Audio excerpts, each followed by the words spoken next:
সরকারি তিতুমির কলেজকে স্বতন্ত্র বিশ্ববিদ্যালয়ে রূপান্তরের এক দফা দাবিতে ঢাকা উত্তর সিটিতে অবরোধ কর্মসূচি করছেন শিক্ষার্থীরা। আজ রোববার বেলা 11টা থেকে তাদের কর্মসূচি শুরু হয়েছে।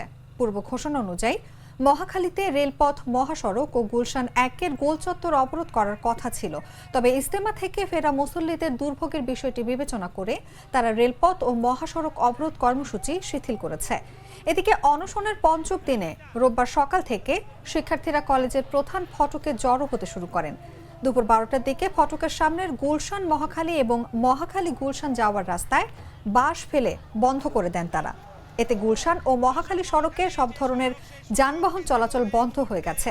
শিক্ষার্থীদের অবরোধে ভোগান্তিতে পড়েছেন সাধারণ যাত্রীরা। যান চলাচলও কিন্তু বন্ধ হয়ে গেছে।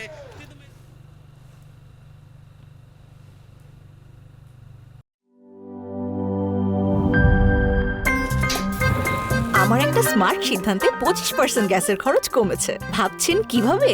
সাধারণ গ্যাস স্টোভ বদলে আমি এনেছি আরএফএল গ্যাস স্টোভ। এর সাইন্টিফিক নজল ও ব্রাস বার্নার ক্যাপ সমানভাবে তাপ ছড়িয়ে রান্না করে দ্রুত, তাই গ্যাসও বাঁচায় 25%, টাকাও বাঁচে 25%। আরএফএল গ্যাস স্টোভ নিরাপদ ও গ্যাস সাশ্রয়ী।